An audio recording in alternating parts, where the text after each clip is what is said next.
Halo guys, jadi di video kali ini saya akan menjelaskan materi tentang sifat koligatif larutan.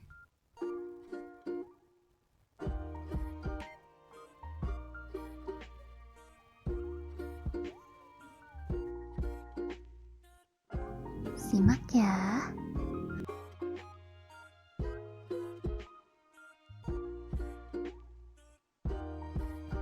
Sifat koligatif larutan yaitu sifat yang tidak bergantung pada jenis zat, tetapi hanya bergantung pada konsentrasi larutan.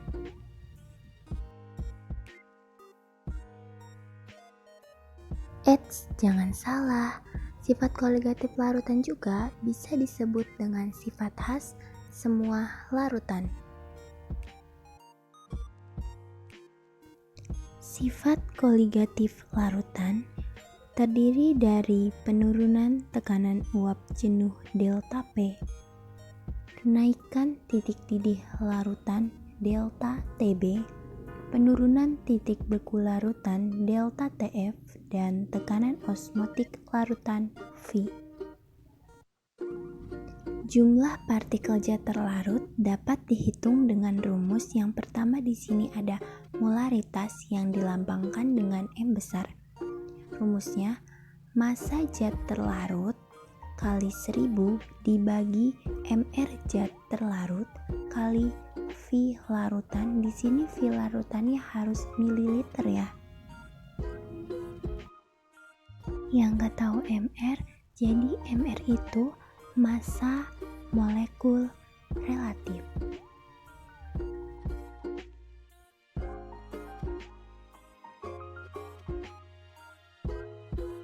Yang kedua ada molalitas yang dilambangkan dengan M kecil.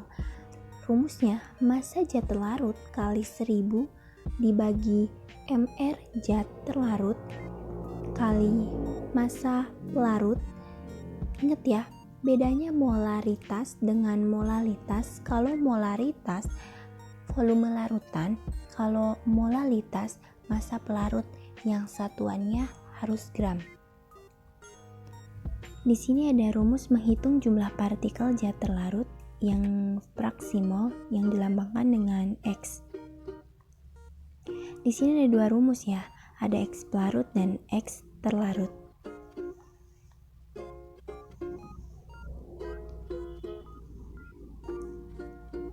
X pelarut bisa ditandai dengan XP. Rumusnya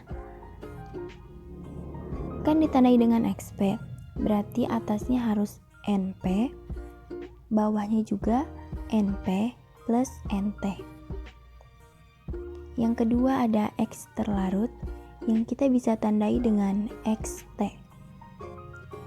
Rumusnya sama ya, bedanya T sama P. Yang ini T.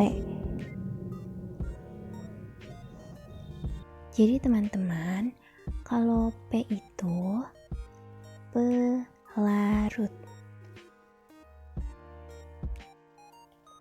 Kalau T terlarut. Selanjutnya ada diagram fase atau diagram PT. Diagram fase menunjukkan sifat koligatif larutan berupa penurunan tekanan uap. Diagram fase menghubungkan tekanan dengan suhu.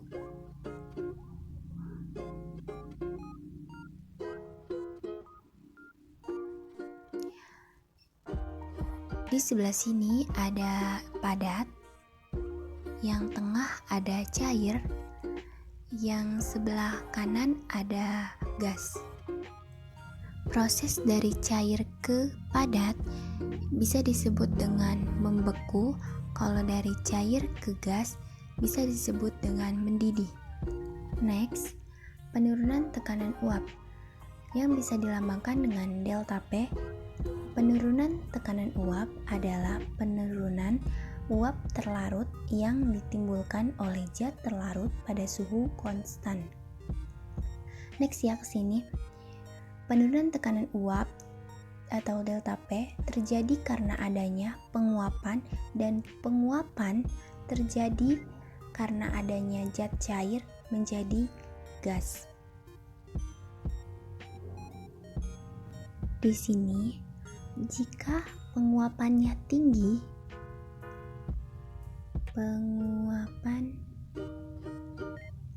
maka disebabkan oleh suhu yang meningkat.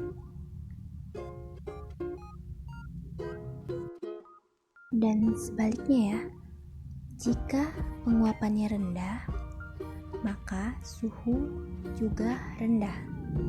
Jadi, banyak sedikitnya uap bisa kita lihat dari tekanan uapnya. Jadi di sini Karina bakal bikin perbandingan pada tabung pertama dan tabung kedua. Tabung pertama berisi air, tabung kedua berisi air dan gula. Mana di antara dua ini yang uapnya paling banyak? Nah, kalian harus tahu nih kalau gula itu memiliki sifat yang sukar menguap. Jadi, mana nih kira-kira yang uapnya paling banyak?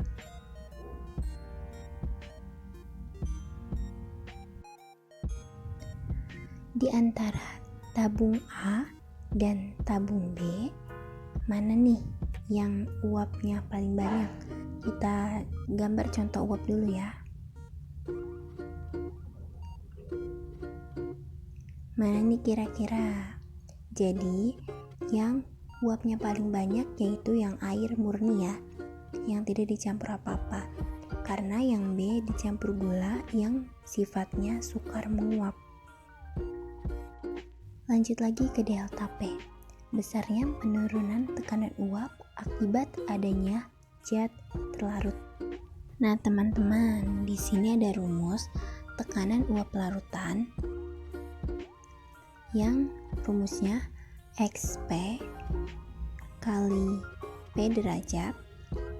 XP itu fraksi mol pelarut, kalau P derajat tekanan uap pelarut murni. Di sini rumus tekanan uap larutan. Di sini ada juga rumus delta P XT kali P derajat. Bedanya delta P dan tekanan uap larutan, kalau tekanan uap larutan XP, kalau delta P itu XT ya. Oke. Next ada kenaikan titik didih dan penurunan titik beku. Di sini singkat saja ya.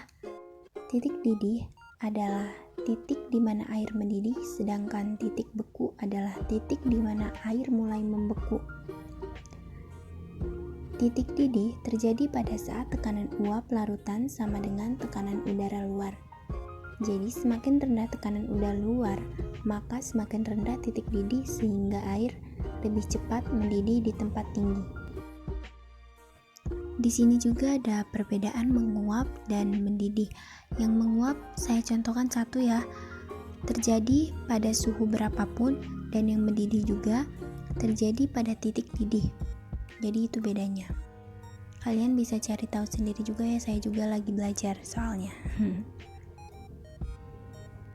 Teman-teman, kalian juga harus tahu nih, air memiliki titik didih normal 100 derajat Celcius karena pada suhu tersebut tekanan uap air sama dengan 760 mmHg atau 1 atm tekanan udara di permukaan laut.